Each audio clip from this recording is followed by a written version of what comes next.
Барлықтарыңызға сәлем достар. 16-шы сабақтың үй жұмысын сіздерге айта кетейін.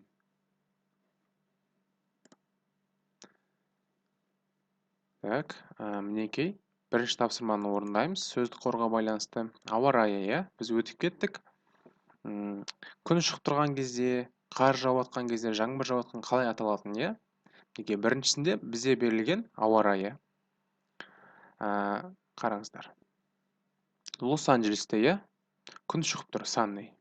Мінекей, көрсетіліп тұр. Екіншісінде Сиэтл. Ол жақта бізде қандай погода? Жаңбыр жауып тұр, иә? Содан кейін біз it is raining деген таңдаймыз. Дәл сол сияқты қалғандарын таңдап шығыңыздар.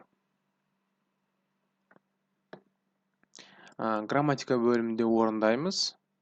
Бұл жерде біз дұрыс формасын таңдауымыз керек. Сөйлемде берілген біріншісінде.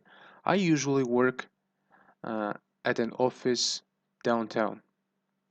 Today, this is the I'm working at home, мысалы.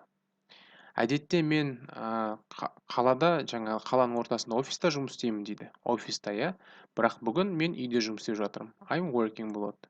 Сол сияқты мына қалғандарын дұрыс формасын қоршап белгілеп шығыңыздар. Listening тапсырмасын орындаңыздар.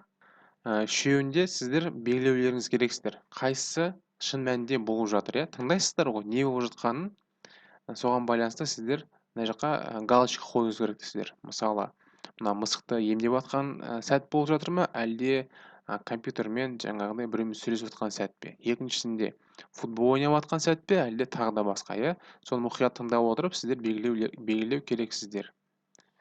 Содан кейін әдеттегідей, мына біздің сөздік қорды көбейту үшін жаттап алуымыз керек, жазып барлығын. Бүгінгі сабаққа үй жұмысы осы. Барлығын орындаңыздар. Сіздерге сәттілік. Сау болыңыздар.